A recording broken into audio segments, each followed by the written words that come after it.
თქვენ ახსენეთ ზურაბ ჟვანია და მისი განსხვავებული დამოკიდებულება 2004 წელს მიმდინარე მოვლენების მიმართ.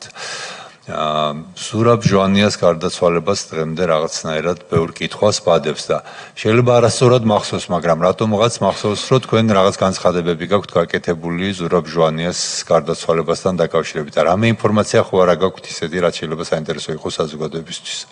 თუ არა დავხსნი კითხვას, შეგვიძლია მარტივად დავამთავროთ.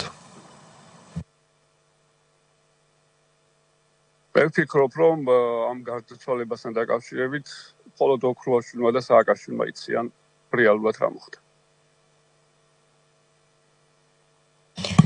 გასაგებია, მადლობა ბატონო მიხეილ, თქვენთვის და საზოგადოებისთვის განმარტ.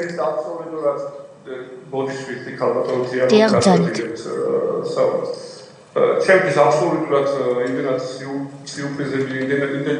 სიურპრიზები წარიმართა ზოგადად ოქრუაშვილის გარშემო, სააკაშვილის გარშემო, ჯერ ეს დაპირისპირება 2007 წელს, შემდეგ იმდენად რომანტიკში გადავიდა მათი ურთიერთობა რაღაცა დღეს ფაქტობრივად ისევ ოქრუაშვილმა ფაქტობრივად სინამდვილე გამოთქვა და გაამართლა სააკაშვილს, რომ მე დამიჭირავ და დაბრუნდა ამით, რომ დამიჭირა აბსოლუტურად სწორად მოიქცავა და მე გადავამოასწრე ეს ყველაფერი და დაბრუნდა თავისი ვეთქვი დიდ ოჯახში.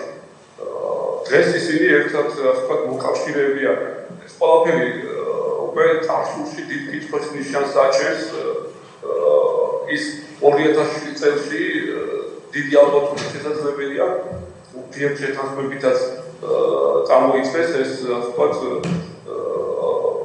ქვეყანაში ეს ქაოსი სრულიად მნიშვნელობით, რომელმაც არაერთი ადამიანის ასე ვთქვათ სიცოცხლე შეიწირა და უბედურება მოიტანა. აი ეს მინდოდა უბრალოდ მეცვა.